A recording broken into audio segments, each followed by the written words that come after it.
आप फज़ाइल कुरान उठाकर फज़ाइल अमल में देखना। फरमाया जब एक बच्चा हिफ्ज़ कुरान कर लेता है, कुरान अपने सीने में रख लेता है, इस कुरान पर रखने और सीने में अमल की वजह से रब्बे करीम इसे एक पैकेज देगा क़यामत के दिन। अशरतुम मिन आलि बैतिही कुल्लुहुम वजबत अलैहिन नार। वो पैकेज ये होगा कि ये एक बच्चा कुरान सीने में रखने वाला रब्बे कायनात की दरबार में आएगा। मौला कायनात फरमाएंगे मेरे कुरान की खिदमत करने वाला, तूने दुनिया में इसको सीने से लगाया, आज मैं न तुम्हें महरूम करता हूं न तेरी फैमिली को महरूम करता हूं।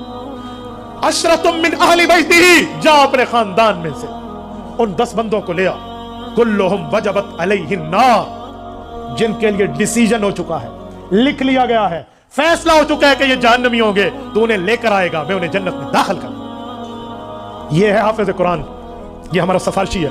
और सुनो, PhD लेवल तक पढ़ा लो, तुम्हारा बच्चा तुम्हारा कयामत में यूं सिफारिशी नहीं बनेगा जैसे हाफिज कुरान बनेगा।